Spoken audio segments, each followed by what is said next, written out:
Kingy, I thought you might be interested.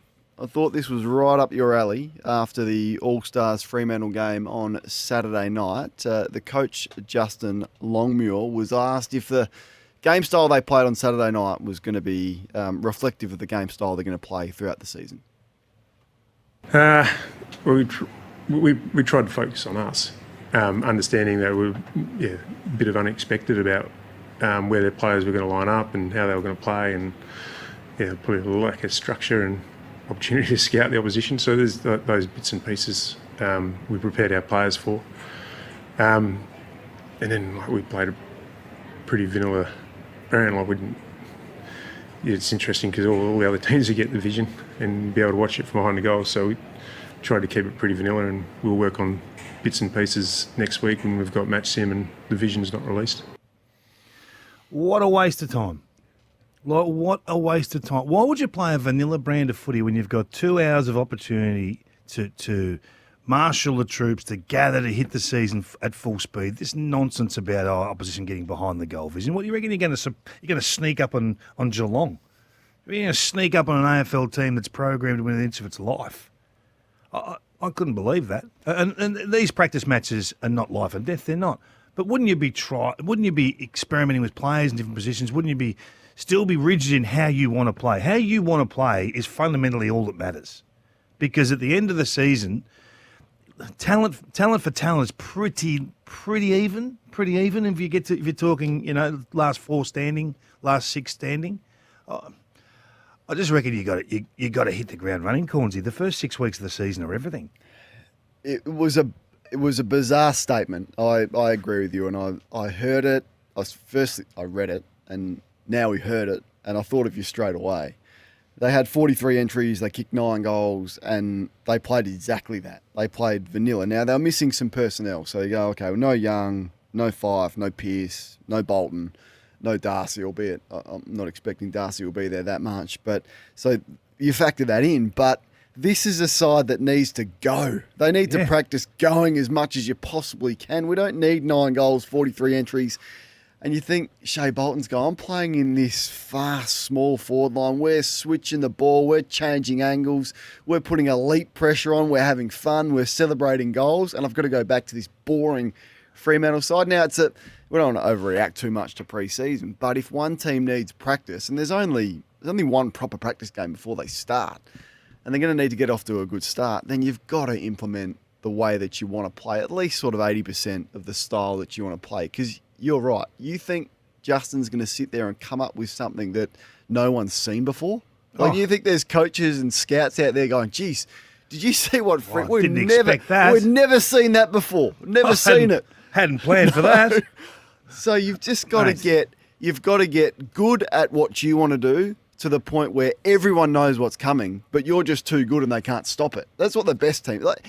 There's no surprises. Everyone knows the way that Collingwood want to play. Everyone knew the way that Richmond want to play, but they were just too good and you couldn't stop it because you were that well drilled and everyone knew what they were doing in any given moment. Watch Collingwood play when they're down by 2 goals with 6 minutes to go. Everyone knows what they're trying to do, but they're just well drilled and they know it better than anyone else to the point where they have great success. So if you're a Fremantle fan, you're going, gee whiz, and you said on Friday that they have the best list in football. They do. You'd be hoping that this isn't another wasted year. Oh, it can't be a wasted year, or his tenure will be a wasted tenure.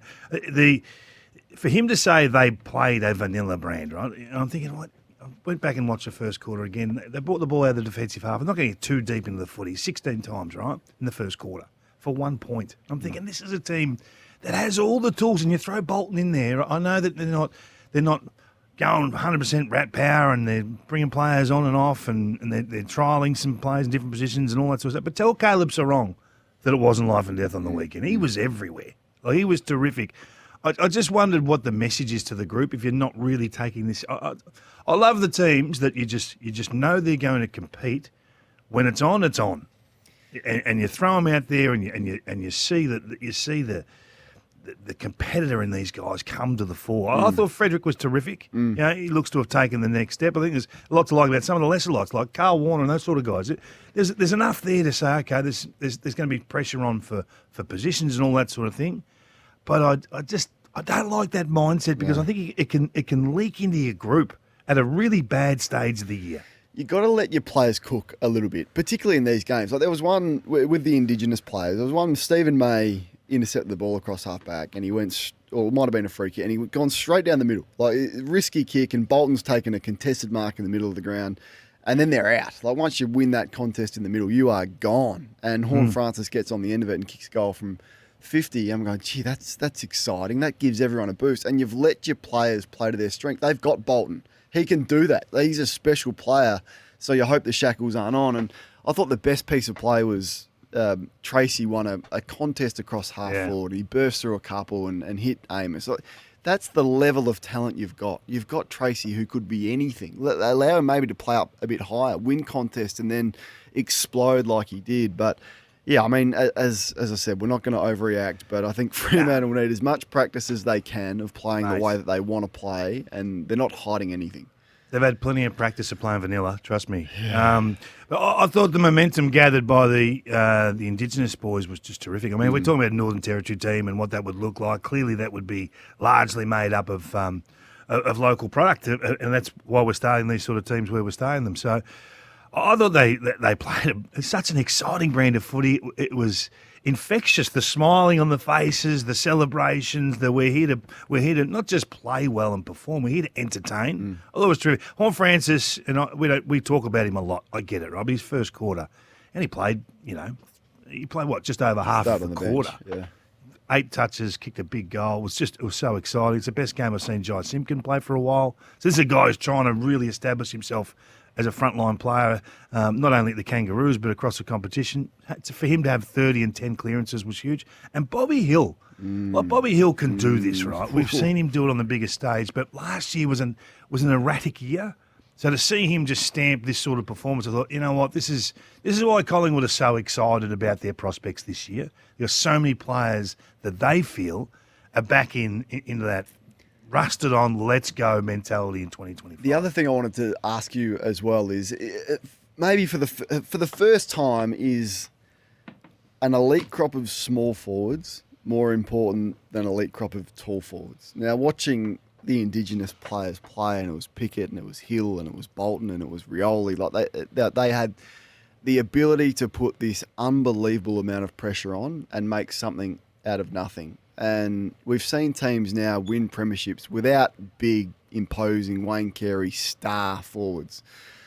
So if you don't have good small forwards, you're in a bit of trouble. And that's where the Giants have had their success. That's why Darcy Jones and Toby Green and Brent Daniels, it's where Brisbane have had theirs. They've had the most talented crop of small forwards, I think, for a long time, in Cameron Bailey, Raina Lohman, and these types of players. Kingy, if you don't have good ones, do Carlton have good enough small forwards? Well, I hope I'm not talking out of school, but I had Sam Mitchell at the Deer Park Footy Club function at the end of last year, and he was terrific. And he spoke about having extroverts, and if they're extroverted small forwards, that is just perfect.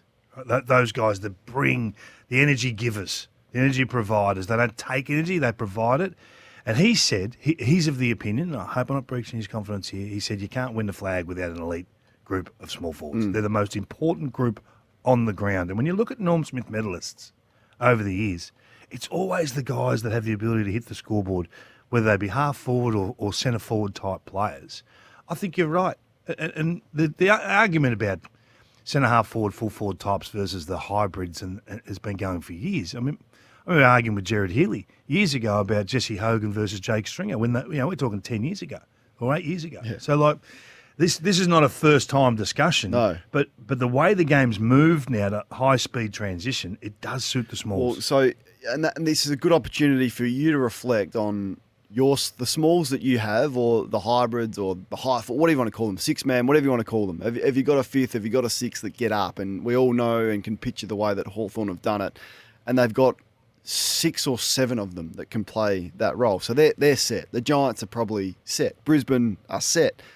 Are the Western Bulldogs set with their, and you've probably said this, we've had this discussion before about their list, is that an area where they are lacking? Well, clearly they are. And what players could possibly play that role for you? Port Adelaide have probably it's been a big issue for them. So they've gone and drafted one in the first round in Berry. They've got Richard. Now they've got Rioli. It looks a better structure to me with the smalls. If you don't have them, Carlton, Western Bulldogs, that's why Essendon are excited about Kako. I get it.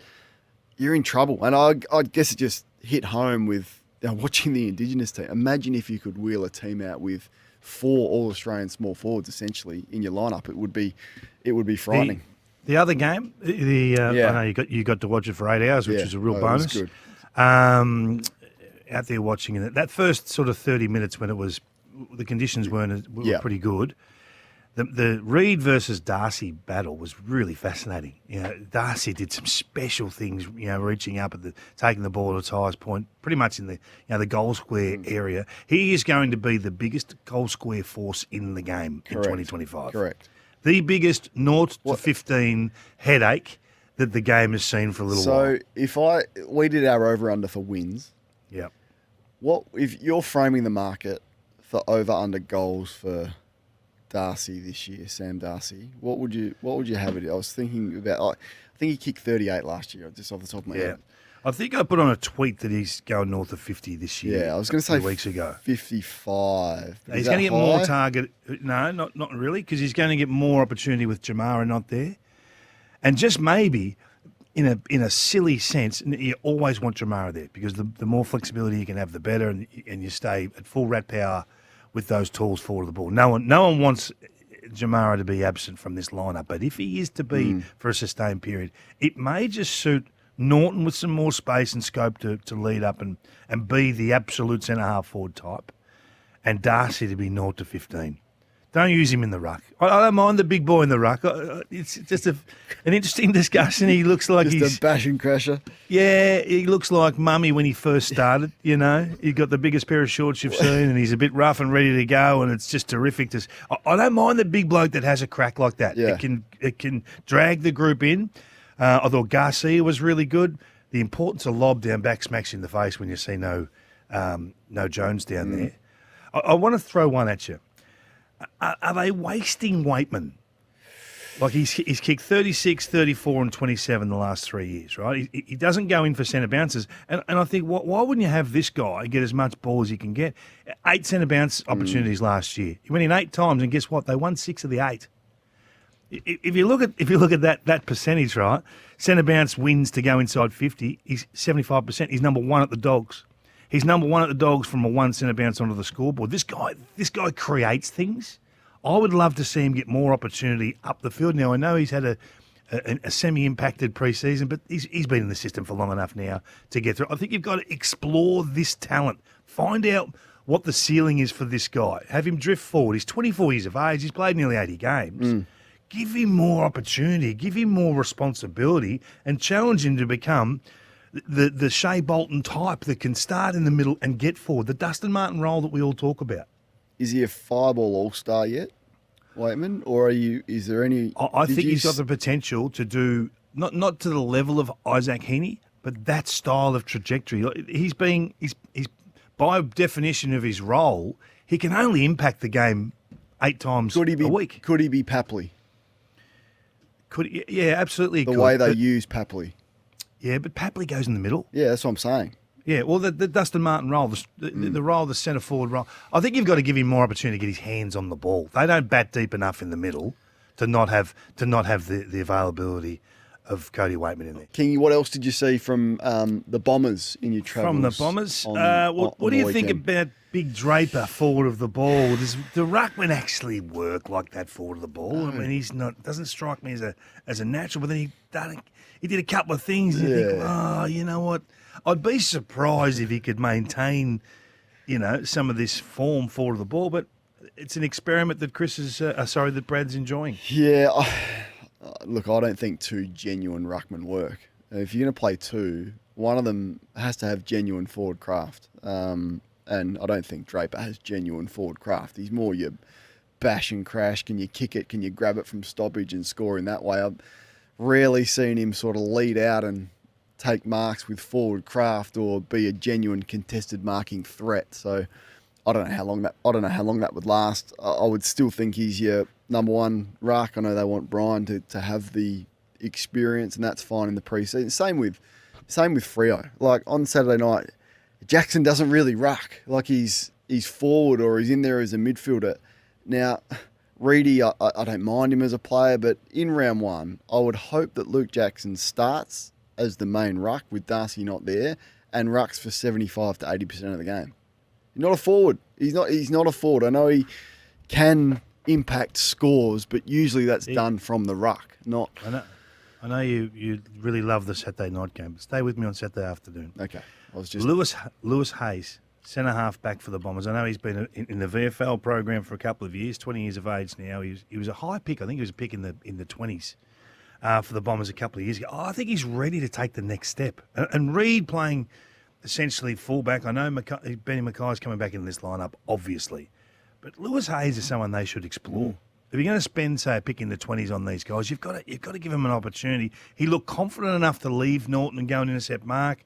He held Norton on all occasions. He looked really solid. So I hope they persist with him.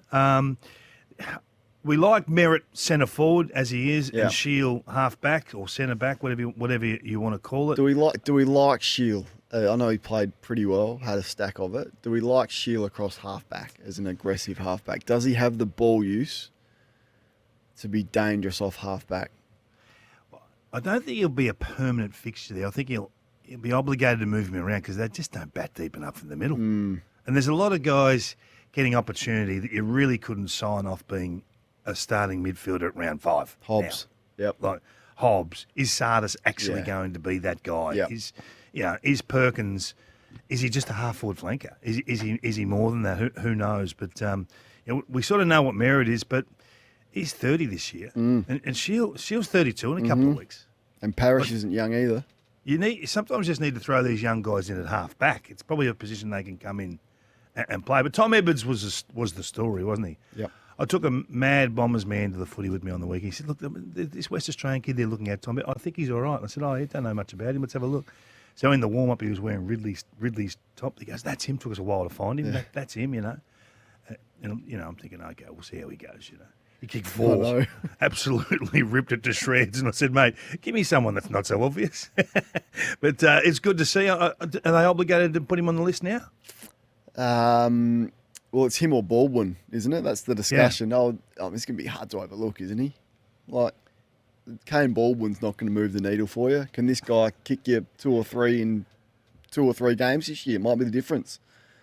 That's the way I'd be thinking. I heard Gian Syracuse speak about him after, and they thought he was more a marking option forward, but kicked his goals at ground level as well. So but these types of players aren't going to be the difference, are they? Like Well, they're just almost like they're resetting and depth. Are they resetting the list? The Bombers are What's going on with this? Tell me what they're doing. I don't know. They're downplaying expectations. Don't say I don't know. Well, what are they doing? Resetting. They're not quite rebuilding. Resetting the list, which makes the sort of the Mackay acquisitions a bit perplexing. I know you got to spend your money, but Goldstein. All of that. I don't know. I don't quite know. Bombers fans, you'll be more than willing to tell us what is going on. 0433 98 11 16 to have your say. Kozzie Pickett spoke before the game. This is what he had to say about the speculation that he may leave Melbourne.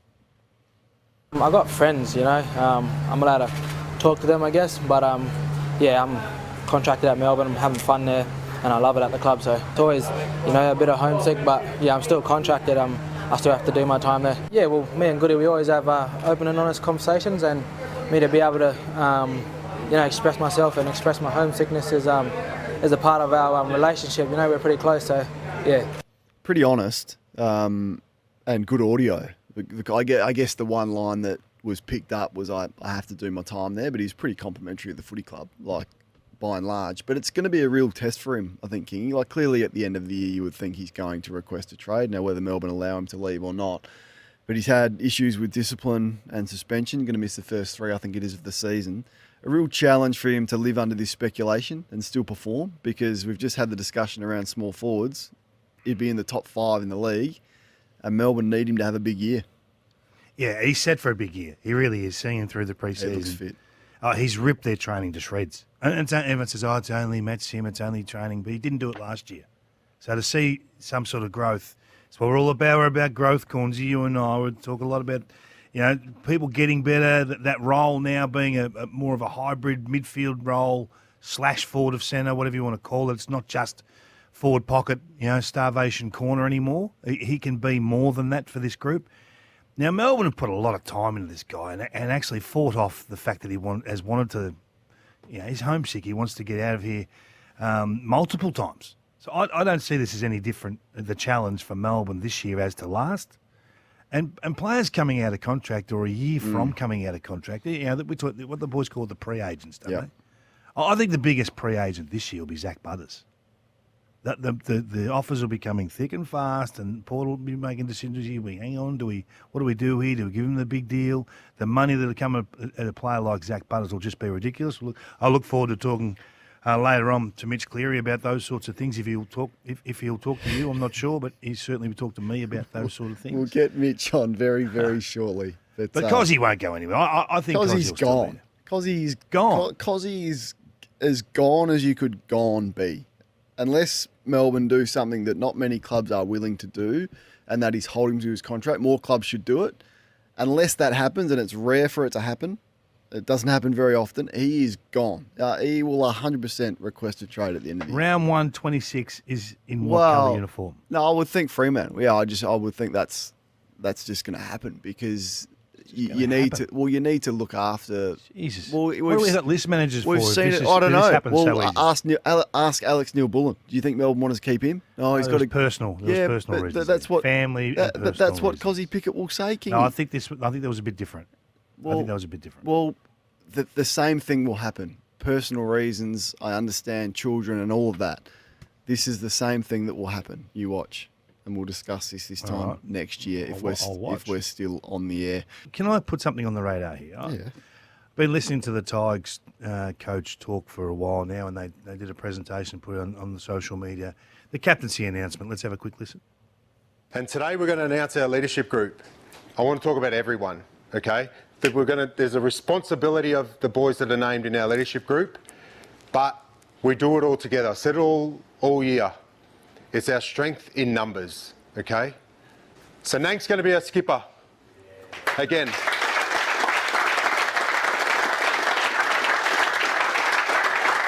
He's done it and he's going to do it again, but he needs the support because he is no bigger than that group. So Tim, these three have been in the leadership group before, and they have been, and they deserve to be in it, and they're in it again. Really great reward for experience and consistency. And T-Bone, you get rewarded by getting in there this year, okay?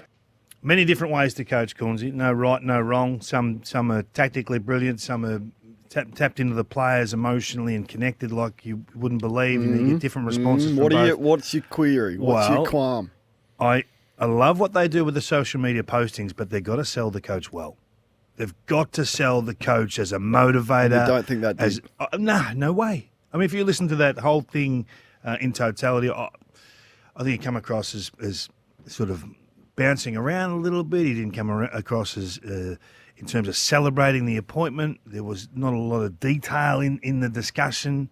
There wasn't a lot of oomph from the group.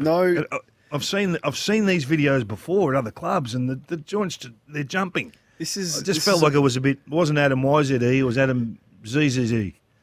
It was pretty boring for me. I think the clubs need to be inspired when they're this young, Cornesy, to get rolling. That's really good from you. Like, just the social media team, just like that is bang. There's a headline. That's brilliant. What it is for me, there is zero aura, and last year I was critical of Adam for. I called him a cheerleader. I said, I want to coach. I don't want a cheerleader. I want to coach. And it was clapping and cheering, and can't fault the effort, and it was all positive. But I don't know. I want my coach to walk into a room and command the room. And you see it, the best command the room. Like even to Michael Voss's faults, he walks into the room and your eyes are drawn. He's got aura. He's got oomph. Clarko walks in and your eyes are drawn. He's got aura. He's got oomph. There's no oomph and there's no aura. got to hold the group. You got to be able to have us sitting on the edge of our seat. It's in some way, shape, or form. Now, if you don't, then you have to be unbelievable in other areas. Now, I don't know if he is or if he isn't, and we will find that out in time. And maybe it's so unfair at the moment given the age of this group. But the age of this group is part of this discussion. He's got to get them in a hurry through these early steps. And I don't know. I don't know if they should post some of this stuff. Yeah, and does it help in posting some of this that's stuff? That's another one. Not everything has to be public. Like the change rooms used to be sacrosanct, and I know clubs do a great job, and fans are the big winners of it. But you're right. Not everything has to be posted.